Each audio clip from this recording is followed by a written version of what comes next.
goes, it's Elvis. And I mean, I knew right then and there that something horrible had happened. And then when he told me that he was dead, it was like... He looked at me and said, "It's Elvis," and in that instant I knew something was terribly wrong. When he told me Elvis was gone, time seemed to stop. For more than 30 years, Dick Grow, the man who stood closest to Elvis Presley as head of security, carried a secret so heavy it shaped the rest of his life.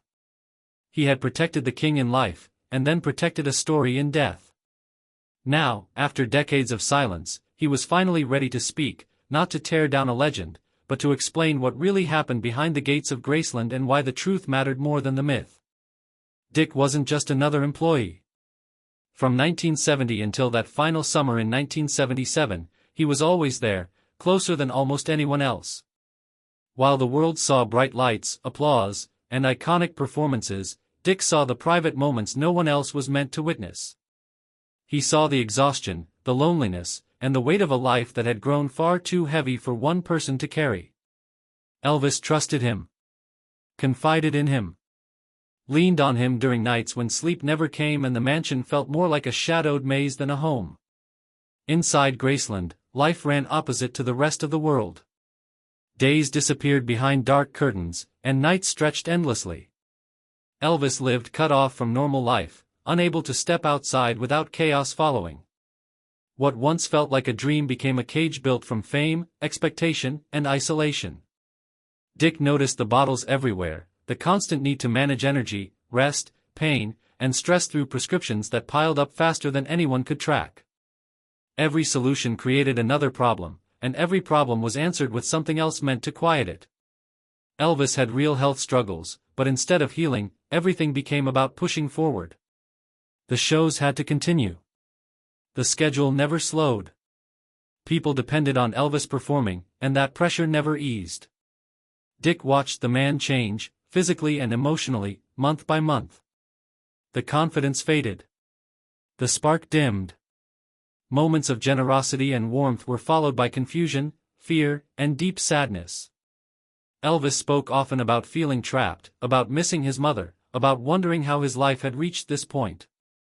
By the summer of 1977, it was clear to everyone close to him that something was seriously wrong. On stage, the performances were still met with cheers, but behind the curtain the reality was heartbreaking. Elvis struggled to remember words he once owned. His movements were slow, his energy unpredictable. After shows, he often needed help just to make it back to his room. Still, the tour went on.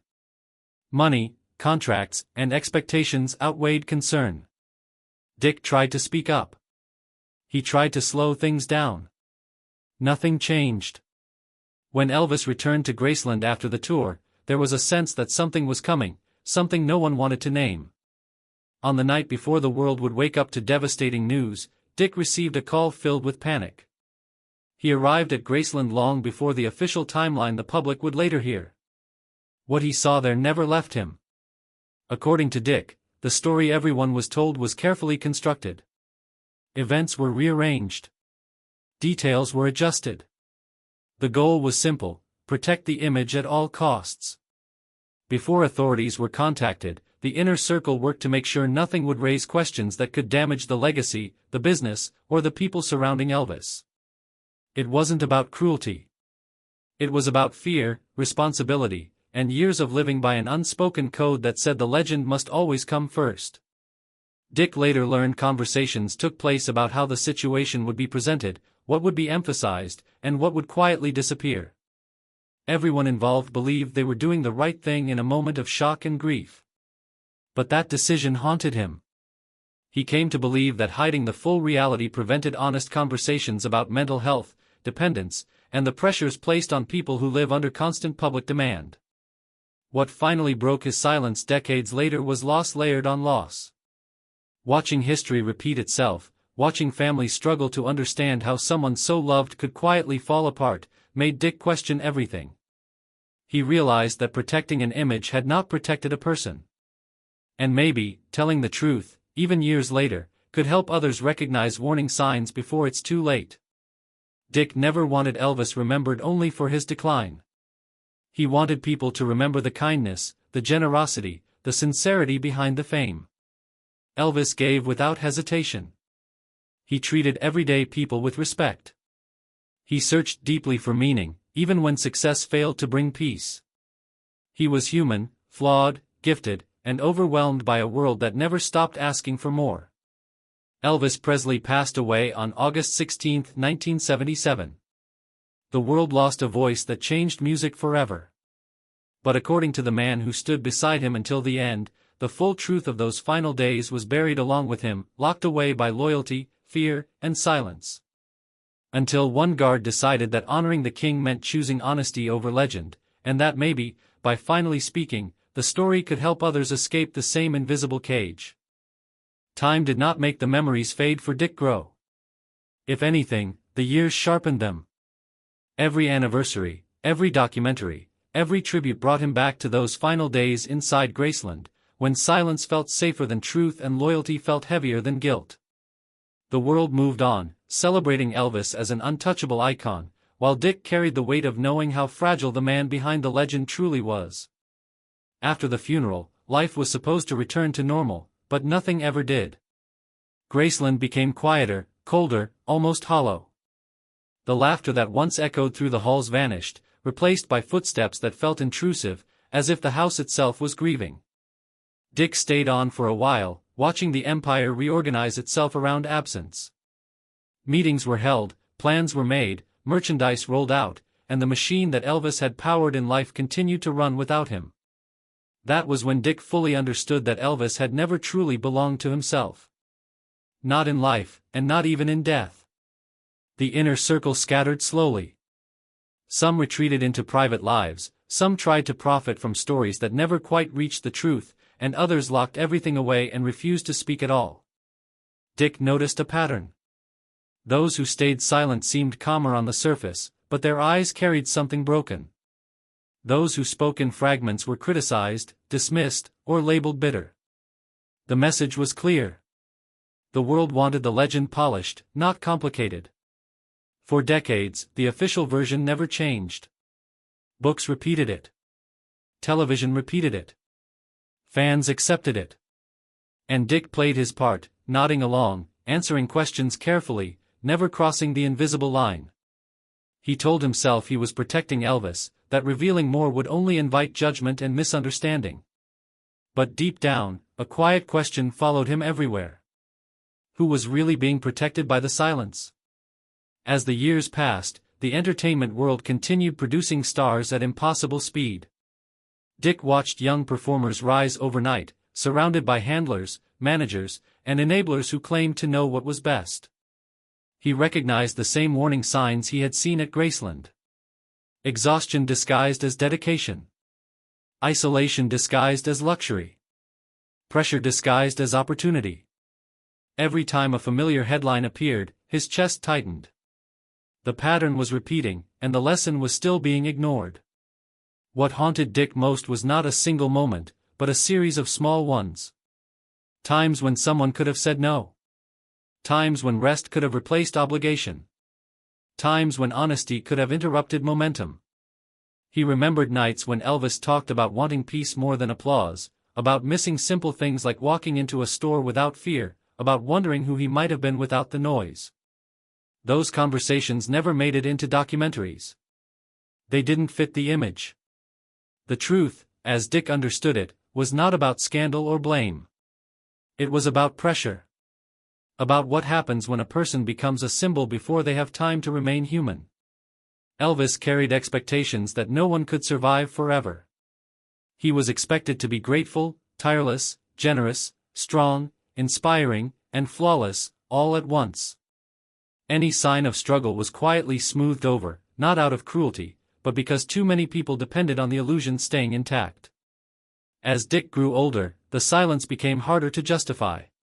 He began writing things down, not for publication, but so the memories wouldn't disappear with him. He revisited old photographs, ticket stubs, notes scribbled on hotel stationery. Each item felt like a fragment of a story that had never been allowed to exist as a whole. He realized that Elvis's life had been edited long before it ended, with only the most convenient scenes left in. When the next generation began asking deeper questions, Dick noticed a shift. Fans weren't just idolizing anymore. They were wondering.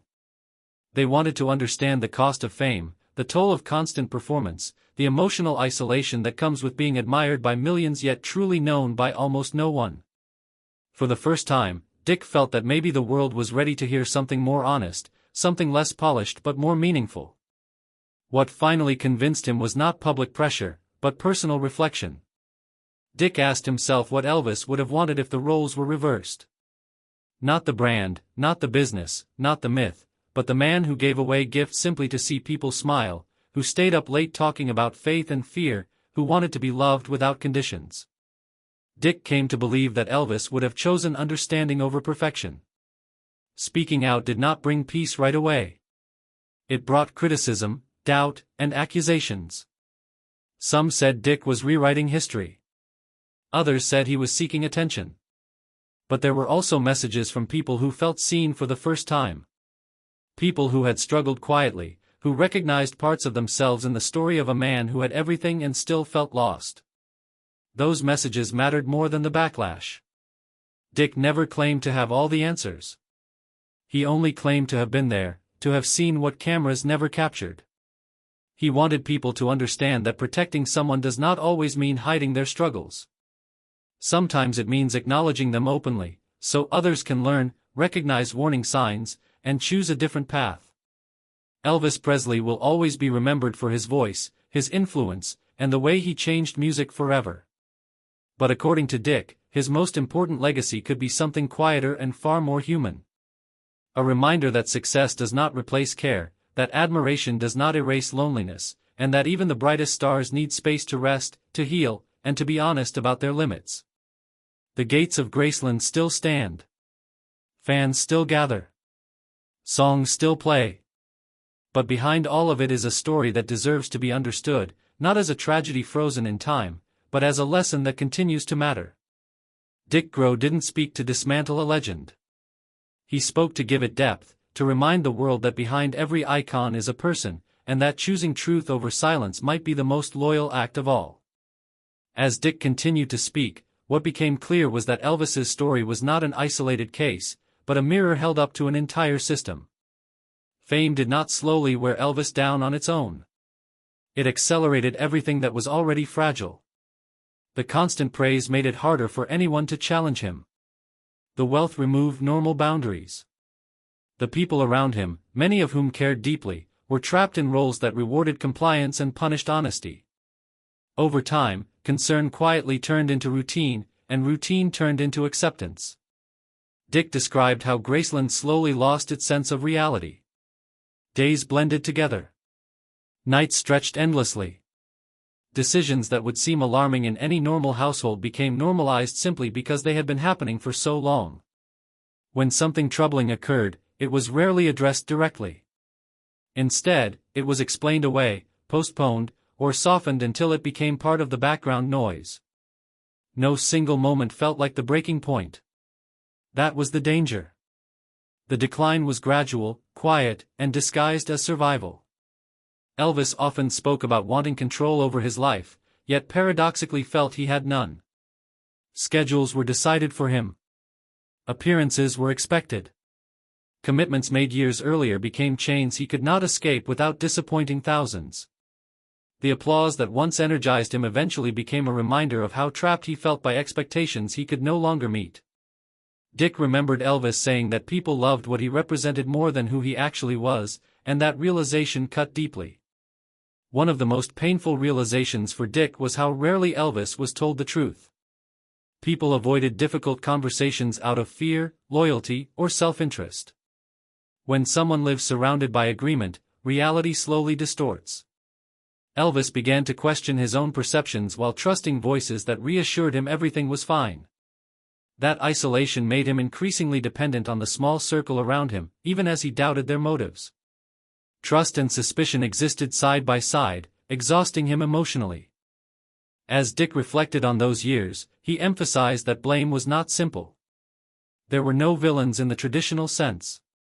There were only people making choices under pressure, often believing they were protecting something valuable. But protection without honesty, he learned, becomes another form of harm. By the time anyone realized how serious things had become, momentum had already taken over. After Elvis was gone, the industry learned nothing publicly, but privately it took notes. Systems became more polished. Teams became more skilled at managing perception. The language changed, but the structure stayed the same. Performers were still expected to push past exhaustion. Vulnerability was still framed as weakness. And those who raised concerns were often pushed aside for being disruptive. Dick watched all of this unfold from a distance, recognizing patterns he wished he had named earlier. He began speaking quietly to younger people entering the industry, urging them to build boundaries, to keep voices around them that were not financially dependent on their success. He stressed the importance of rest, of privacy, of having someone who could say no without fear. These conversations were never public, but they mattered to him. What Dick wanted most was for Elvis's story to be understood as a warning wrapped in brilliance. Not to diminish his achievements, but to contextualize them. Elvis changed culture, music, and performance forever, but he paid a price that no one should be expected to pay alone. His life illustrated how admiration can coexist with neglect, and how success can mask suffering when people are afraid to look too closely. In the end, Dick believed the greatest respect anyone could show Elvis was not endless praise, but reflection. Asking how things could be done differently. Asking how talent could be protected rather than consumed.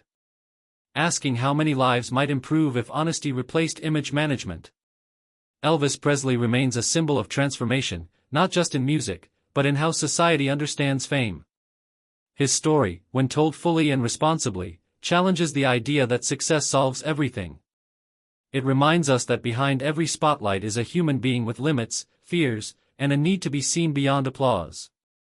Dick Grow did not speak to rewrite history. He spoke to complete it. Not with shock, but with context. Not with judgment, but with responsibility. He believed that if even one person recognized the signs earlier, chose rest over pressure, or honesty over silence, then telling the story was worth it. The music will always play. The legend will always live. But the truth, once spoken, offers something the legend alone never could. Understanding.